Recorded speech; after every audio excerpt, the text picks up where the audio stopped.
I'm getting chills out, chills out. It's all the ice around my neck. I'm getting chills out, chills out.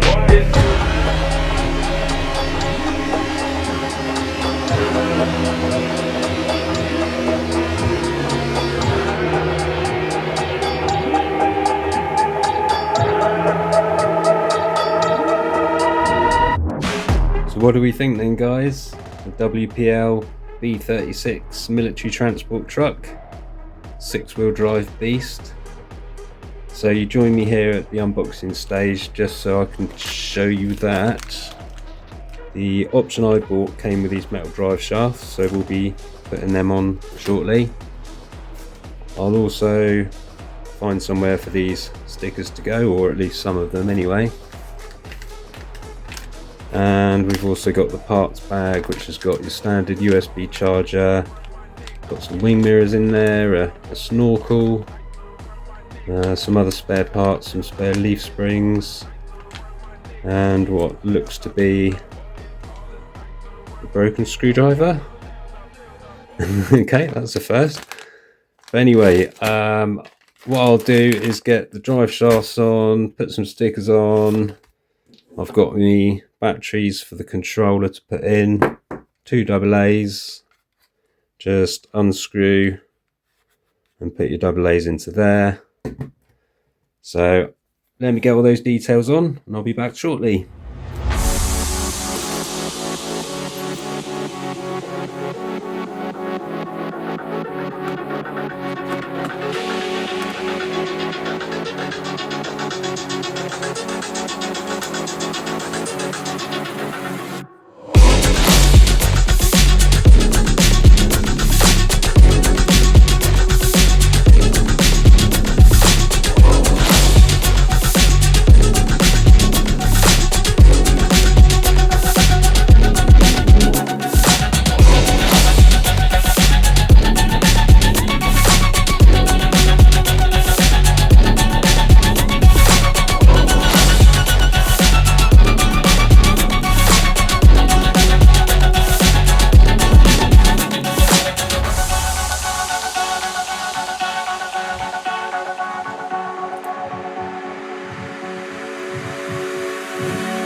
Now, unfortunately, these drive shafts have a wider diameter there. These are 4mm drive shafts, whereas the pin gear there on the WPL is 3mm.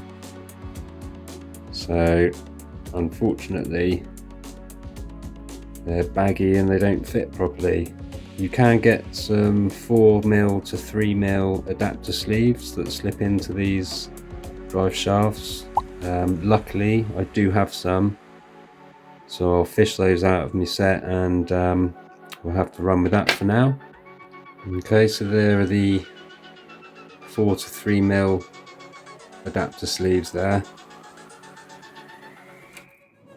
So we just line up the slot there with the grub screw,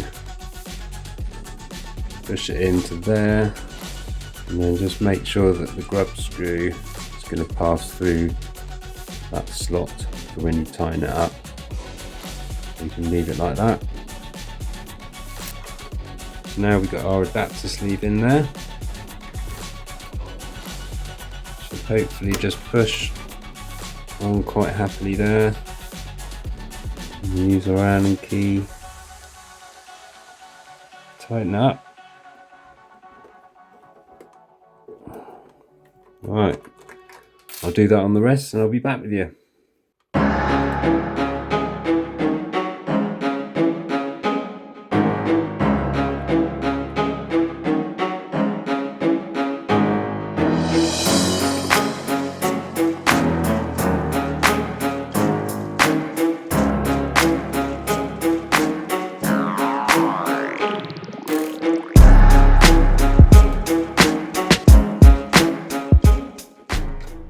There we are, managed to get the drive shafts on. Now I've decided to leave the stickers off for now because I've actually got plans for this in future. I'm gonna add some details and do some paint and maybe some weathering. I think it will it will go particularly well with this vehicle, being a military vehicle. I think it needs to be a little bit more dirty and weathered looking. So anyway, at the moment we'll just go through some of the details. We've got opening doors on this one and a nice scale interior.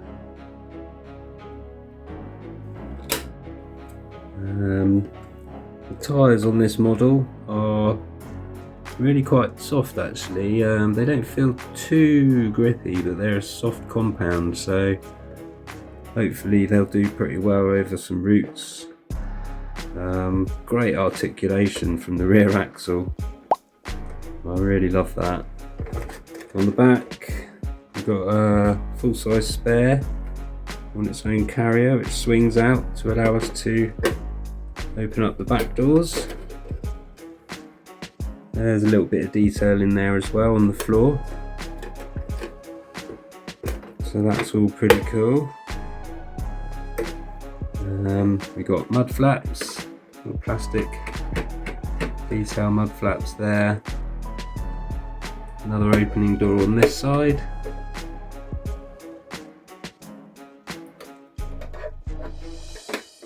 And then we got all the little details like what would be, I guess, a fuel can and storage box.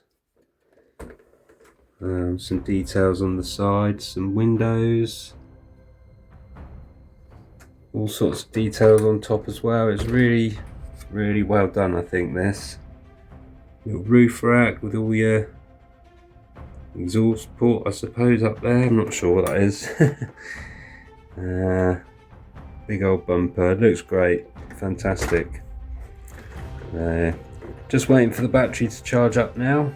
Once it's charged, I'll get the rocks out on the bench and we'll give it a quick bench test before getting out on the trail. Okay, so battery is charged, and under the hood here is where the battery goes, so we just plug this in and pop that into there. We'll grab the controller. We've got a power button there, so if we turn that on, get a flashing light for confirmation. Then just under the front of the truck we'll find the power button, and then just wiggle of the steering finds the truck. So before we start the bench test, I just thought I'd show you here on the controller we've got a steering rate button, which out the box you'll be set to maximum steering, and then a drag brake. Out the box you'll be set to drag brake on. So if you were just doing some trailing, you might want to turn that off, but if you're doing steep descents or crawling, then you might want to leave that on. Let's give it a go on the rocks. Right, try and go easy on the throttle just so we can get a good sense of that modulation, and also we get to see that articulation working away. So if I go very gentle on the throttle first off,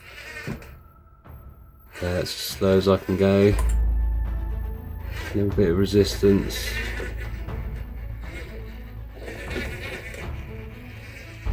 Nice. Now I should think we'll be met with a fair bit of resistance when we meet the rocks from this side. They're a little bit steeper, so I should imagine we'll have to give a little bit more throttle input, but let's see how it goes.